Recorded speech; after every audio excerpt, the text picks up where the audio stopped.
আসসালামু আলাইকুম বন্ধুরা, আশা করি সকলেই ভালো আছেন। আপনাদের দোয়ায় আমিও ভালো আছি। আবারও আপনাদের জন্য নতুন একটি ভিডিও নিয়ে চলে এলাম।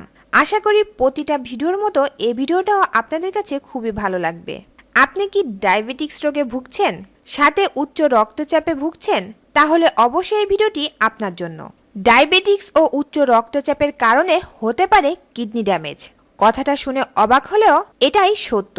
কিডনির সমস্যা থেকে বাঁচতে হলে অবশ্যই এই ভিডিওটি সম্পূর্ণ দেখতে হবে, তাহলে আপনি সহজেই সমাধান পেয়ে যাবেন। চলুন ভিডিওটি শুরু করা যাক। মানব দেহের রেচনতন্ত্রের সবচেয়ে গুরুত্বপূর্ণ অঙ্গ হলো কিডনি।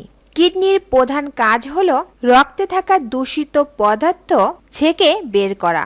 এছাড়াও কিডনি রক্তে লবণ এবং পটাশিয়ামের ভারসাম্য রক্ষা করে, ক্যালসিয়াম শোষণেও সহায়তা করে।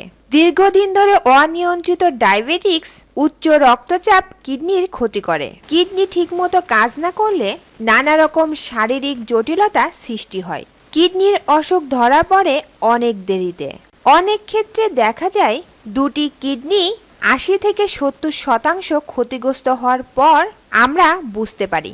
ওজন কমে যাওয়া, খিদে না পাওয়া, ক্লান্তি, গোড়ালি ফোলা, প্রস্রাবে রক্ত, অনিদ্রা, চুলকানি, পেশিতে খিঁচুনি এবং মাথা ব্যথার মতো লক্ষণগুলোকে কখনোই অবহেলা করা উচিত নয়। একটা বয়সের পর থেকেই নিয়মিত কিডনির যাবতীয় পরীক্ষা করানো উচিত। একটি প্রতিবেদনে বলা হয়েছে ভারতে প্রতি বছর ১৫ থেকে ৬৯ বছর বয়সের মধ্যে মোট মৃত্যুর ৩%-এরও বেশি মানুষ কিডনির রোগে মারা যায়। এছাড়াও ভারতে প্রতি বছর প্রায় ১.৫ লাখ মানুষ কিডনির অসুখ নিয়ে হাসপাতালে আসে, যা বেশিরভাগই ঘটে সচেতনতার অভাবে। তবে চিকিৎসকদের মতে সময় থাকতে এই রোগ যদি শনাক্ত করা যায় তবে কিছুটা হলেও এই রোগের বিস্তার নিয়ন্ত্রণে রাখা সম্ভব।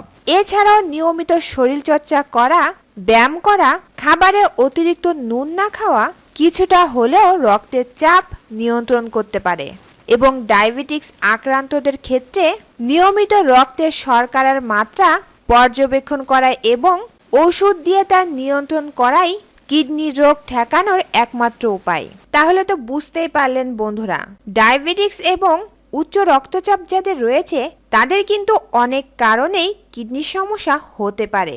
একটু সচেতন হলে এ সকল রোগ থেকে সহজেই কিন্তু বাঁচা যেতে পারে। তো এখন থেকেই সচেতন হন আর ভিডিওটা সবার মাঝে শেয়ার করুন।